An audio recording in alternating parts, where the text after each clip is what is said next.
Welcome back to Soviet Russia and Express to Orbit Season 2, Episode 2. It's been a while since I actually recorded the first episode, although you're going to see it pretty much just before this one. Primarily because of Christmas and all those other things that happened. But anyway, where were we? We got 3 flights in the last episode. We got our first launch, we got our Kármán line contract done, we also got our return from suborbit. So what's the steps for this episode? I really would like to do this series in 3 episodes. So that means this third episode is going to be, first satellite and then first scientific satellite. We're gonna go into those in detail. There might be some stuff in between them because of the way that the Soviets play a little bit differently. You can do your first satellite quite a bit before your first scientific satellite, but we'll get into that later. So what's the aim of this episode? What's the aim of this time period? Well, the time period for us right now is we're trying to get as much cash, as much science as possible because, I'm going to show you. The Americans, if they get up to here and they start to get engines, they can pretty much go anywhere. They could go basic rocketry, they could go orbital rocketry, they could get orbit. And in actual, the Americans in orbital rocketry can put together a reasonable launch vehicle. You've got your AJ-10, you've got your sort of LR-79, LR-89 combos. It's a nice basic rocket, but if you have a look at the Russians, yeah, they've got beautiful engines in the form of the RD-107, which would have been your Vostok rocket, your Sputnik rocket. But they're very big engines. So, for example, Sputnik was launched on an R7, which was significantly bigger than anything you would normally launch for first orbit in KSP, in RP1 or anything like that. So you can choose to go that route, but it is going to mean you're going to have to build a very large launch pad, and you're looking at, I think it's 350 tons at least. Whereas the Americans can go for a sort of 60-ton launch pad for that. So that's a big impact. The main reason for that is the lack of upper stages. The first, what I would consider really good upper stage that the Russians get, and it is a good upper stage actually, is the RD-0105.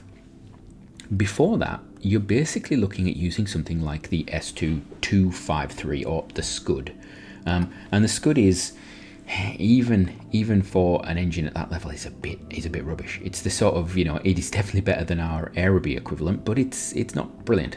So we need to think about that. Now, we have some stuff to spend. We have some points to spend.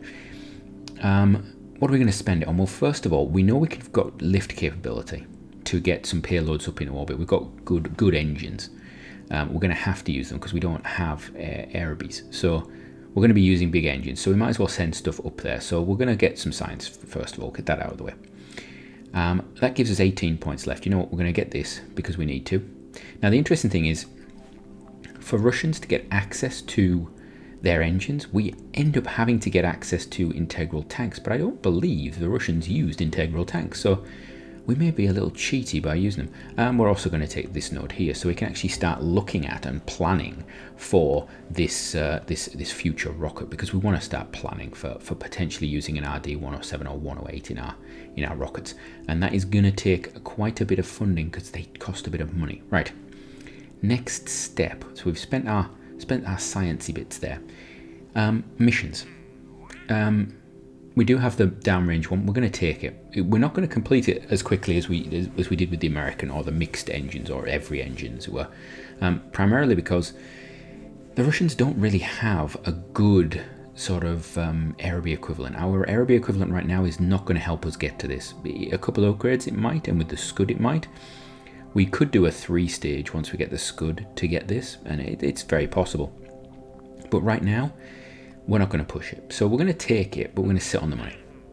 And then we get a choice of these missions here. And this is really where it gets interesting, because this episode is going to be about playing around with these missions. And it's very much about what comes about. So I'm not going to go into too much detail, but you've got your biological experiments, you've got your film return. That's going to give you a total of 6 flights, okay? 3 of each to complete them. They are not going to be limited by time. You can do them whenever you want. You don't have to let them go on cooldown or anything like that. So you want to use them as spacers, because you're going to have to, as a Russian, use some of these other missions. You're probably going to go for downrange distance, potentially you're going to go for sounding rocket, just altitude missions. I would avoid that though. You can see there's 100 days on it. It's beyond 100% now. It's paying 110% back, and it's only giving you about 15,000. So it's not even giving you. It's not even 15,000, and it's not giving you basically an upgrade point. So you're not getting anything for what you do. The downrange distance a little bit better. You can see we're getting a bit funds there. These have now gone up to 170%, so they're getting worth it. They're getting more worth it. As soon as you select these, the timer starts again, I believe. So if you're going to take them, let the timer start. Then you're going to put some of the biological or the film in between flights. I'm going to get on with some missions. We're going to do some speedy up bits, and I'll do some voiceover. So from me, keep listening and see what I managed to get up to.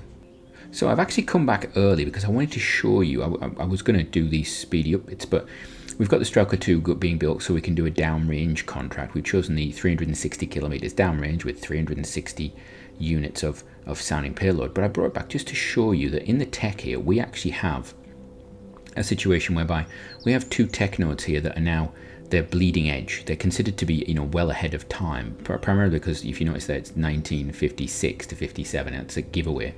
We're currently in 51, so that's 5-6 years ahead of us. As such, you can see if I hover over it, you might not be able to see that, its research rate is 0.59 times. So instead of taking 750 days or 800 days, it's taking 1,540 if we go into that. So we need to make sure that we've got enough of this sort of nice yellow science going first.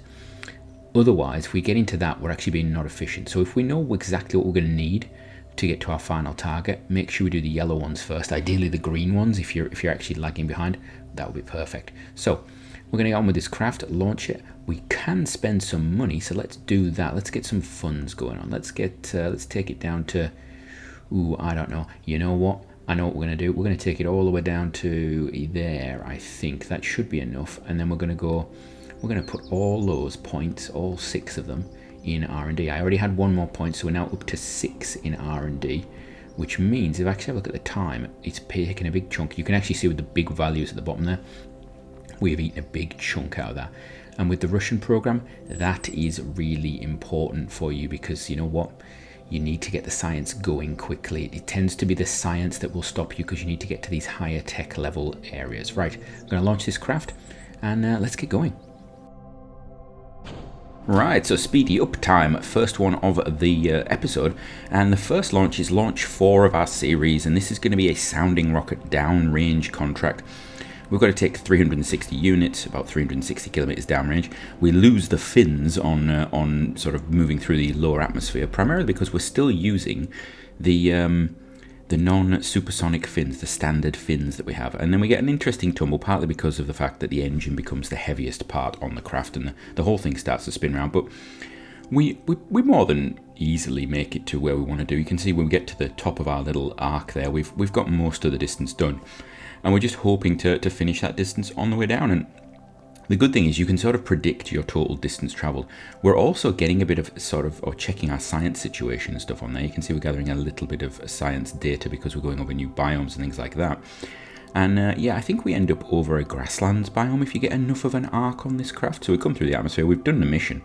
And then it's just a case of, well, we should probably blow this thing up before it crashes down onto a small village or something, but yeah, let's explode it, I think, is probably the best idea. And so hopefully that will not have injured anybody.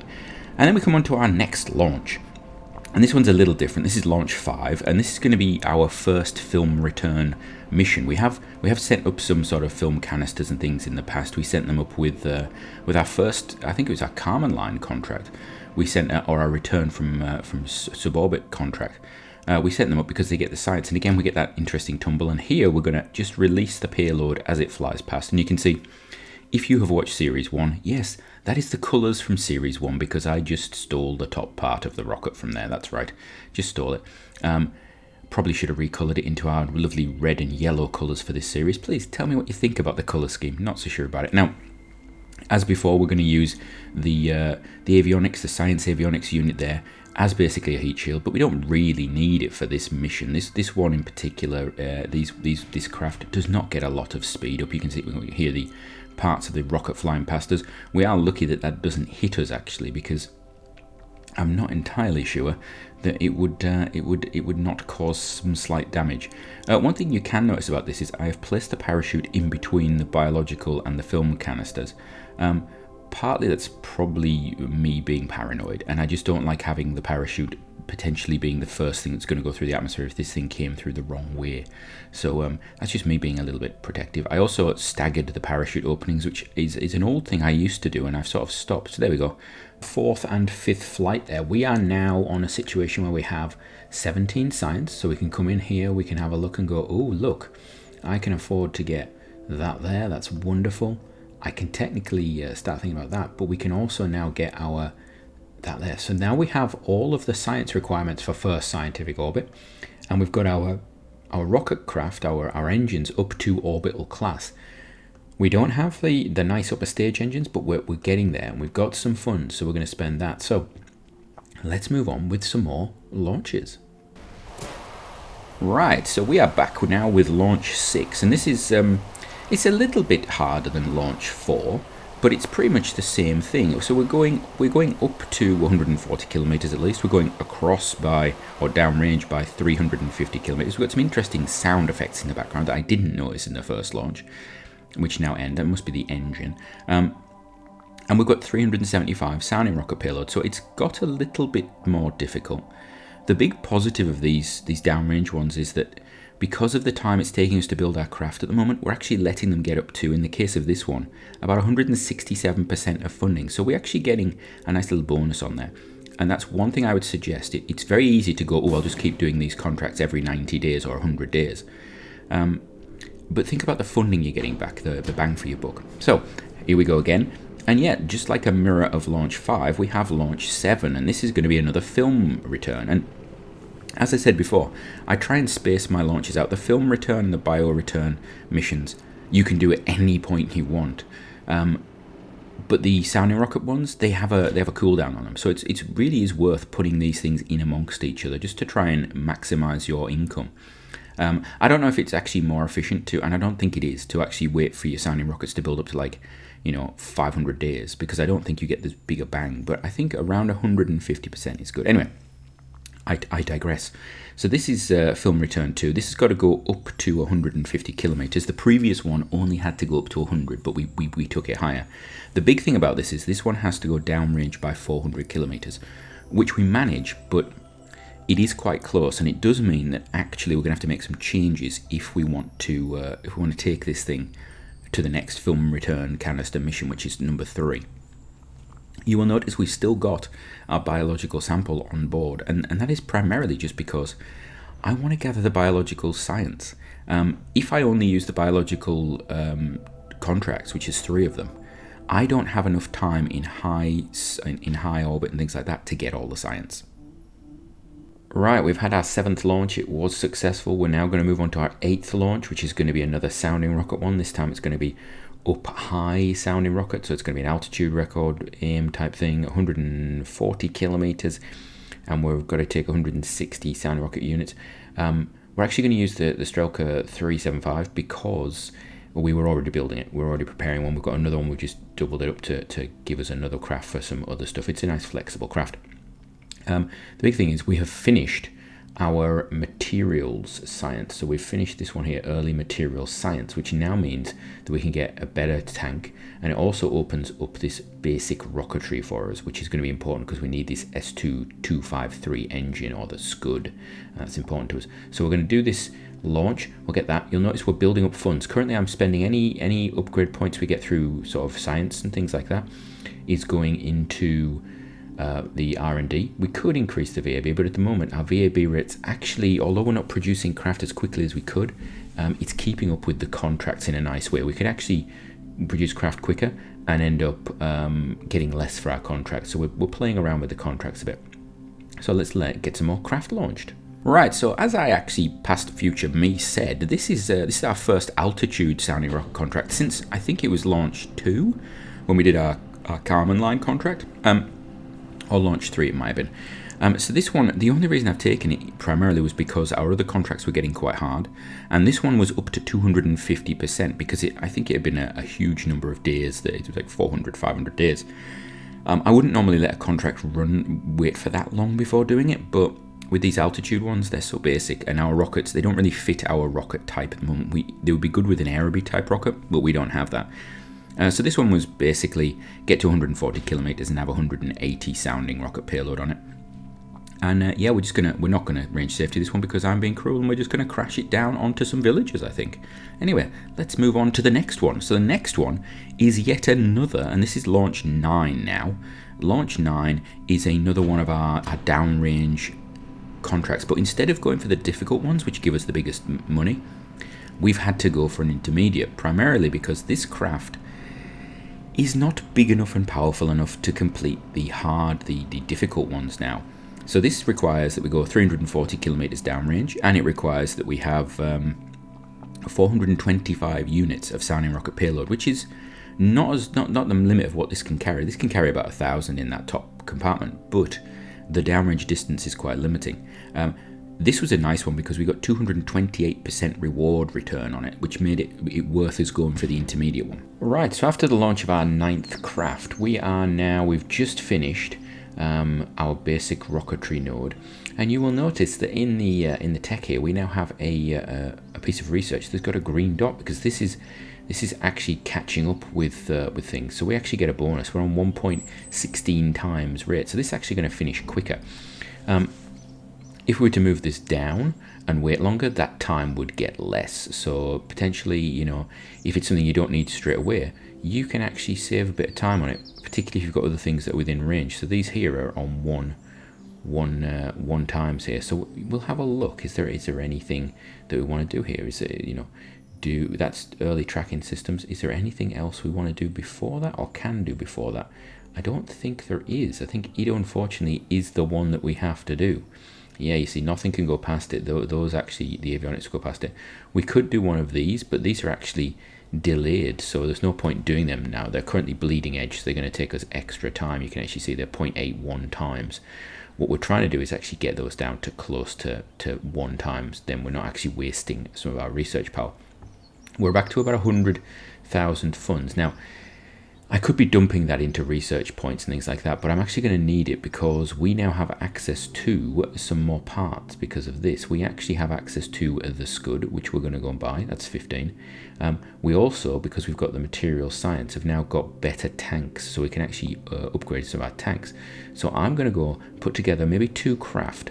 One which will be something using just the Scud, because we have a few missions that are, thank you, that are basically these altitude sounding rockets, and also this low space biological experiment, and I think that rocket would be perfect for those.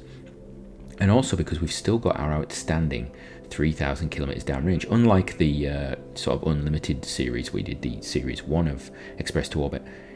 We haven't had a sort of medium-sized engine to really allow us to complete this really nicely yet. So we're going to try and maybe build a stage that can act on its own, but can also take part of that. So yeah, let's see what I come up with. Right, so this is the first craft that I've put together. We're going to call this the Strelka 3, because it's the 3rd rocket that we've developed. And you can see it's Bio 35. So up the top here, we have a conventional structure tank, which is still in its normal steel format. And that is going to have sounding rocket payload in there. That's what we've got stuck in there at the moment, because we need that. And it's got a capacity for about 115, which I think is pretty much what we need for future bio sample missions. I also have, and I'm going to have to go a bit cheaty, because this tank is actually larger than it needs to, because I want a shape on it. I want it angled out like that. We're only using part of it, and I know it's not very efficient, but underneath it, we've actually got inside there, we have the biological sample as well. And I thought that's at least reasonably accurate, because the 2 parts have to be associated with each other. And then we've got ourselves just a standard science core on the top. This is unguided, so this will go up unguided. It's not going to be sort of downrange or anything like that. At the bottom, we have the Scud engine there, and it's just in its standard form. There we go. And we've got tanks there, so it's going to run for about a minute. And it should be good. So that's the first craft we've got. Now let's have a look at the second. You can see at the bottom here we have what looks like the Strelka 2, and what all we've done is we've changed the tank a little bit just to make it lighter, so it's aluminium instead of steel. Engine is the same still. We could uprate the engine if we wanted to. If we had the funds, we could go up. We could even go up to the RD102, which would really change what we're doing, but it would cost us 50,000 funds, and that would be a big bite into what we're doing. We've taken the nose off it, and we've put on instead the Strelka 3 that you just saw. We've taken out of its little payload bit at the top here. We've made sure we've got the tanks all set up nicely, and that's going to be our middle stage, unguided, no control on it whatsoever. And then on the top here we have the Strelka 1, but we've modified the Strelka 1 quite a bit. And if I actually come in here, we need to check something. This engine should no longer be, yeah, there we go. It should no longer be the original ORM65. It should actually be uprated. We could uprate it again, actually, thinking about that. So it's going to burn for, what, 3 minutes, so that's about 180 seconds. If we actually have a look, we've got the ignition on that. The only difference would be, I don't know, I think we get a bit of better thrust, so maybe that would be better. We get it done quicker. That's a good idea, actually, lower down the atmosphere. It does cost us 5 funds, but you know what, I'm willing to spend that. So this thing starts to become a bit more like it could be a sounding rocket engine. So it actually has the ability to lift itself now, which is amazing with all that sort of burn time and everything. So yeah, that's interesting. So we just position this back onto here. There we go, that's a decoupler. And so this craft is going to attempt our 3000k downrange contract. It's going to have a guided first stage there. And then these two should hopefully be spin stabilized by that first stage and be able to achieve our mission. So we're going to tool this, we're going to tool the other one, we're going to start building them and get on with some work. Right, here we are on the launch pad with hopefully our 3,000 kilometer downrange. You'll see I've also taken the low space biological experiment. It currently is the 3rd of August 1953, so we're actually a lot later than in our previous series as to do this task, but we've actually completed a lot of other missions before this. We've basically finished all but one of the film contracts. We've got a lot of the sounding rocket ones out of the way. We have the biological samples still to do, and then we've got the advanced biological samples coming up, and we'll probably be knocking through those while we do the final bits of research on our way to Orbital. So we're going to launch this, we're going to see how it goes. Let's have a look. We're going to get that going. Engine is ready. Let's launch. Start it up and go. So we have control, which is really good. We've got that for at least 50 seconds hopefully. We're going to do this more like a standard launch profile, but we're going to be aiming to get the craft to about 45 degrees is where we're aiming for. Now we could have uprated that bottom engine, is one thing we could have done. The positive we have is that hopefully this thing is actually going to be stable. That's the big hope we have when it's actually detaches, and we're going to try and get a bit of spin stabilization going on. But the main aim for this is we need to get this craft down to about 45 degrees as reasonably quickly as possible. We would prefer ideally to go a little bit beyond 45 degrees, primarily because once it's spin stabilized it will start to migrate a little bit, and we're going to get pretty much as low as possible. So there we go, we've got about 20 seconds left, and because of the extra weight we've got, we're not getting the problems we've had previously. We're going to stick in about 43 degrees. So if we didn't have this weight on the top here, this craft would probably actually be going so fast it would lose its fins and things like that. So now we're just looking, we're saying we're going to get, timing's got to be everything. So we're going to start our spin now, get a bit of spin up, and then decouple and fire that engine. There we go. So we're now spin stabilized and on our way. So this stage, hopefully, you can see we're uncontrolled, but we did have control for the first 50 seconds. That's good. We're aiming to go over 150. If we don't go over 150, this thing is not going anywhere, so we don't need to worry about that too much. It's not going to achieve downrange if it doesn't go over 150. Now we're using this second stage, and you can see it's the first time we've seen it. It's a very odd sort of shaped stage, actually. I quite like it. It feels very Russian for some reason, possibly sort of like N9 vibes and R7 vibes with the sort of just general slantiness and then the bottom bit like this. I don't know if I like it or not, but it does feel quite Russian. I'm not sure about the colour scheme. You have to tell me about the colour scheme for this series. We've got about 20 seconds left on this, and then we're going to fire the long burning stage. Well, it's not as long as it was, and that will hopefully be the one that puts you as the final distance. So here we go, got it 9 seconds. Of course, that top stage is pressure fed, so it's, you know, you've got to play. You can play around a little bit with its mass. There we go. Fire that. Off we go. So we're on to our final stage now. You can see we're out of the atmosphere now, which is good, superb in fact. We have still got a lot of burning to do. We've got potentially a lot of delta V in this stage, you know. We've got 1,500 still in this stage. Interestingly, it's going to hopefully tap out around 5.5 kilometers per second, which is a nice high speed actually. It's a good way to, we're on a good way onto orbit with some pretty inefficient engines. If this fails, I would probably look at upgrading that first stage to give us a bit of a bigger kick as we come out of orbit and off the launch pad and things like that. But I would expect that this thing has more than enough delta V to pretty much get this task. It may smash it. I'm not entirely sure. You can see we're already up at 700 kilometer apoapsis. We've got another, you know, almost 1,000 meters per second to burn off.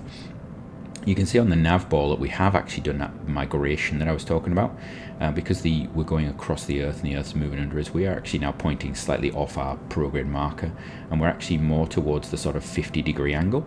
So we're actually getting more height than we are distance right now. We're not optimal. You could refine this. You could actually do some test launches and things like that, and figure out which angle is the best for you and things like that. And you can do that and get the craft really refined down. This is a lot less refined than the first series, where we were very much on the limits for this. And there we go. So let's see if we can actually complete anything. We're not going to do the biological. We have also got these speed records and probably altitude records that we're going to start breaking. So we've got these speed records. We've got a 400 kilometer altitude record. We don't have a transmitter on this because we don't have any science. So that's not a big issue for us. We don't need to worry too much about that. We do have electric charge running out, but we're not worried about that either, because we don't need electric charge on this. It is not part of the mission profile. So there we go. We're now over, 600 kilometers up, which means we're starting to get some more of these things. You can see that the contracts are rolling in, and that's going to add funds. So what are we looking at the moment? So we've gone up to 150,000 funds, which I should really look through the contracts and see what we've got. We can actually speed this up a bit more. We're going to keep going. We're now out of electric charge. So if we'd have had a transmitter, it would be pointless now anyway. I'm going a bit further. You can see we're approaching that magic halfway mark, and we are not at our apoapsis yet, which is always a great sign. Speed record, we're not going to break that. Altitude record, we should break this one, which should give us a bit of cash. So this craft should more than pay for itself in many different ways. We can see the next altitude record is now 2,000 kilometers that this craft is not going to do, and we're never, you know, until we go probably orbital, we're not going to be aiming for that as a target. Same with the speed record, that will go when we go orbital. So pretty much most of the sort of landmarks for speed and altitude are now basically done until we get to orbit. There we go. So we can just speed on through this now, and hopefully we will see. There we go. Stow it down as quickly as possible. We get this slight glitch. There we go. We've completed it. Oh, that was an interesting glitch. So we're going to come through the atmosphere, and at this point, what you really want to do is actually you want to range safety it, but because we're out of electricity, we're not going to be able to do that. So we're just going to watch it plow through the atmosphere. You can see the heat's building up. That's engine's going to pop, and then the tanks are going to pop, and then everything's going to pop. There we go, all gone. Right, back to base. Right, so we have completed that mission. You can see we've got 300,000 funds in the bank because, let's bring it up. Where are we? Where's the 3,001? What did we get for it? It's not logically organized. Is it downrange? Difficult? No, downrange. Where are we? Anyway, we got a lot of funds for that, but because we've taken the low space biological experiment, that is actually locking out some of the other stuff that we'd be able to see here, which is just, you know, our standard experiments. We now have 2 more experiments available. We've got first artificial satellite and first scientific satellite. There used to be a little glitch, and I don't know if it still exists, that if you take first scientific, it'll take first artificial. Because we have a 2 limit, that would take us over our limit without having to build anything, but that would then mean that the low space biological will be our last ever contract we could take before going orbital, pretty much.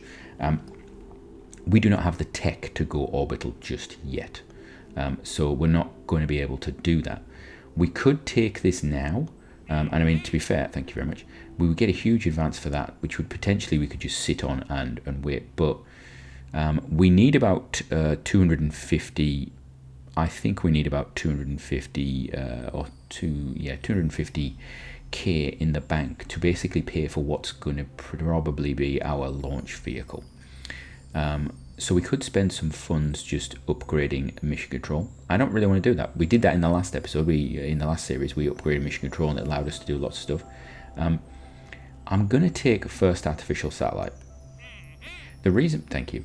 The reason being because that is something we can definitely do quicker than the first scientific. You can do both at once, but the big issue with the first scientific is if you look down here, you have to have electric charge after 1 day in orbit. That requires for us either sending up a large craft, because you've got to have this cosmic ray science experiment, or you have to have a very good probe core, a science core, which is I think the 3rd tier or the 2nd tier. We don't have that, and we're actually slowing down with research. So thank you, Gene, again making noise. So we're gonna take this one because we can, and it gives us a bit of funding, and we're now going to have a look and go, right, what's happening soon? Well, we're going to get early science. That's going to give us access to the advanced biocapsule, which is here. Where is it? Here, sorry. That will open up some more contracts for us. It does, however, cost a little bit of funds. Not a big issue for us. We could actually purchase that now and just get it out the way. Oh no, we can't, because we've got to wait until it's fully researched, even though it changes like that. We also we want to get the integral structure tanks, and the big one for us is going to be engines. We're going to be spending 140,000 credits on an engine setup just for that first stage, because we're going to go for the long term. We're going to plan for a long term. Even though the series ends at orbit, I think it's always a good idea to plan longer term, so that's what we're going to go for. So next we're going to rock off and do this launch here. I'll do that speedy uppy and talk to you over the top, and then we'll think about next steps. Right, so it is now the 14th of September 1953. We've been away for about a month or so since our successful launch. We've built the Strelka 3, the bio launch vehicle that we're going to launch in a second. But I want to bring back, just say the following. So I have spent about 150,000 on upgrade points, which has basically allowed me to take my R&D to 20 points. So we've got 10 in the VAB, 20 in the R&D. This is not automatically the best way of doing it, but it's just the way I think, particularly for the Russian playthrough, your tech early on limits you, so you need to get through it. We have completed the first sort of science research we've done, so that's done. We've got the avionics prototypes still to do, that's parallel to that. And you can see all these ones that were below it have now changed from that orange colour into yellow. So we're getting closer to being on target with those. They're still state of the art, so it's 0.86 times, but it's getting closer. So hopefully we're going to get into those sort of reasonably soon. And there we are. We've got currently satellite era material science. That gives us pretty much the tankage we want. We've got the orbital rocketry. It's going to give us the engines we want, and then we're sort of ready to go. And then we're just looking at the probes and science and things like that. So for the science orbiter, we'll need that, and we'll need the probe to go with it. So once these are done, which is going to be in a year and a half, we're ready to basically build our craft to go to orbit. So what I will do is I'm just going to launch this, show you this with voiceover, and then I think next episode I will do some stuff between episodes, and we will then move on to building our orbital craft. Right, so here we are with our first true biological sort of return mission. You can see that the craft is very much a pointy arrow type. It's not even a pointy arrow, it's very much a point. And it is unguided, it flies through. You can see those fins on the back there will get very hot with this engine running with the resistance. We detach the nose cone, and that's primarily for the return, because we want a flat blunt end. If this thing basically flops over, and we're going to dump the fuel to lighten it so that we get as much drag effect as possible on the craft. If we kept the point on the end, when it comes through the atmosphere, it cuts through it so beautifully because it's so well designed that it actually will just go straight into the ground. The parachutes will probably rip off. So we do that to sort of unbalance it a little bit, make it a little bit less aerodynamic on the nose. So as this comes down, I suppose until next episode when we should be going to orbit, from me, Have a great one.